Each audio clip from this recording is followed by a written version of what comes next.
Let's take a look at this problem. We got e to the x is equal to cosine x. And we want to use a calculator to solve the equation on the interval 0 to 2 pi. And then we're going to round the answer to 1 decimal place.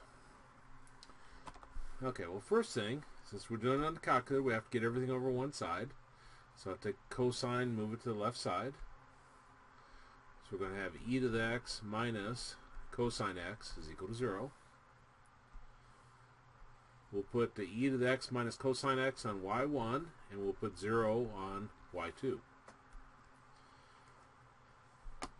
So let's go do that. So press my y equals, press my clear, e, so I do second ln, put the x in, then close parentheses on the exponent, minus cosine x, and I'll put a closing parentheses. I already have 0 on y2, but if I didn't, I'd down arrow to y2 and I'd put 0 in and press enter. Now we need to make sure we're in radians. So if I press my mode, you see how I have radian selected? If yours isn't selected, down arrow to that line, put your cursor on the radian and press enter one time. And then second mode to exit out. Now we want to go to our window, because we're looking between 0 and 2 pi. So for our x min, we'll put in 0, and for our x max, we'll put in 2 pi. So I do 2, and then second caret for the pi, and then press enter.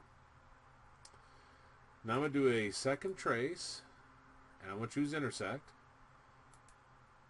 And our answer is going to be where it crosses the x-axis. It looks like maybe over here, if anywhere. So I do enter on first curve, enter on second curve, and I'm going to go ahead and press enter on guess. It should find the one closest, which should be over there.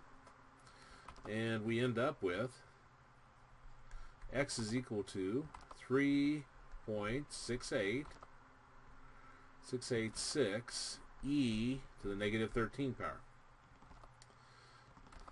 Well, what that is scientific notation. That says move your decimal place 13 places to the left.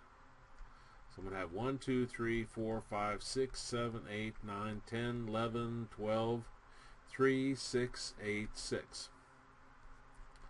Now we said to round this to 1 decimal place, I think it said. And so 1 decimal place would be 0.0, which is just simply x equals 0.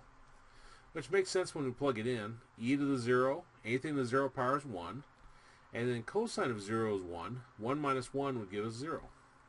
So x equals 0 is our answer.